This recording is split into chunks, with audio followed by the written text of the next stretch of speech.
Good intentions are very important and are very much valued in our Christian life.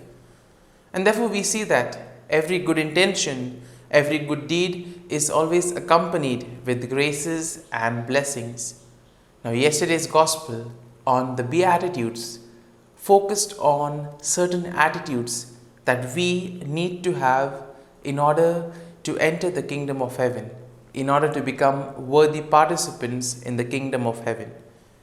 And we see that today's first reading will build up on that. It will speak about being justified and glorified. Similarly, today's gospel passage will give us a list of the genealogy of Jesus. And apart from that, it will also tell us the role of Saint Joseph in the birth of Jesus. How Joseph listened to the voice of the angel and followed the commands of the Lord. And as we read today's first reading, you might come across a place where it is said, good happens to those who think good. What does the author of the Romans exactly mean by this? And how is today's gospel passage applicable to us? Well, let's find that out during today's episode of Tea Time with the Word.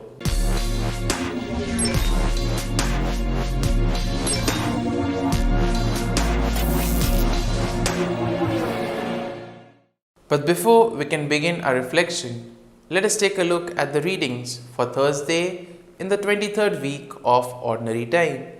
Today's first reading is from the letter to the Romans, chapter 8, verses 28 to 30, and the Gospel is from the Gospel of Matthew, chapter 1, verses 1 to 16 and 18 to 23. Now today, the church celebrates the feast of the Nativity of Mary. Now, it is said that Mary is one of the three privileged persons whose actual birth is celebrated as a feast, the other two being Jesus and John the Baptist. Usually, the day of the death of the person or the saint is celebrated as the feast because it is on that day that they are united with God. But in the case of these three persons, it is their actual birth that is also celebrated. And here we see in today's readings, we see how good intentions are absolutely valued. In other words, if you have a pure and clean heart, you will always have the blessings and the graces of the Lord along with you. And that is exactly the situation of Mary. Mary had a pure heart, pure intentions, and therefore we see that she had the grace of the Lord with her. And this enabled her to face the difficulties, the challenges that life posed at her. Without knowing what she was entering into, she placed her faith and trust in the Lord and said yes. And therefore today, we celebrate the feast of the Nativity of the Blessed Virgin Mary, the mother of our Lord and Savior, born into the loving family of Saint Joachim and Saint Anna. Now, she is the mother of God, the new ark of the new covenant, the beloved daughter of God and full of grace. On this day, we see that each one of us is invited to look upon Mary, especially on her faith, commitment, and dedication to God, and also her virtuous and upright life. And therefore, virtuous and upright life is exactly what today's first reading also tells us. We see that we are told that God always accompanies and blesses those whose intentions are good. And we also see that those who do good will be justified and glorified.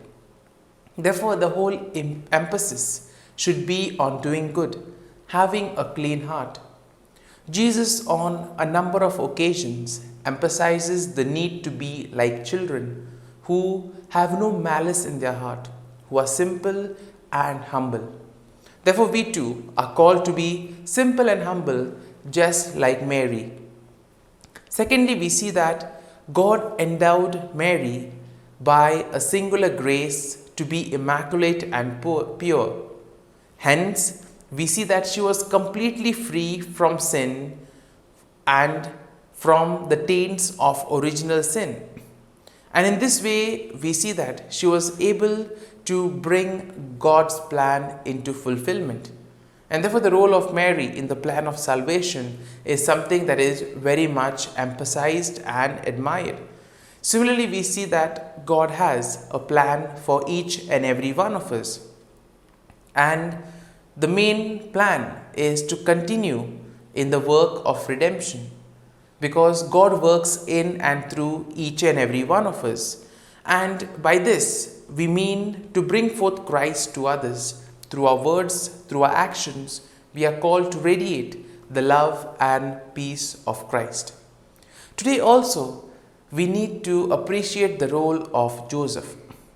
We are told that when Joseph realized that Mary was already with a child, he had decided to divorce her quietly without making a big issue out of it. Because in those days, if there was such a situation, the person would be stoned. And here we see that Joseph loved Mary a lot. And because of his care and concern for Mary, he decided to do things quietly.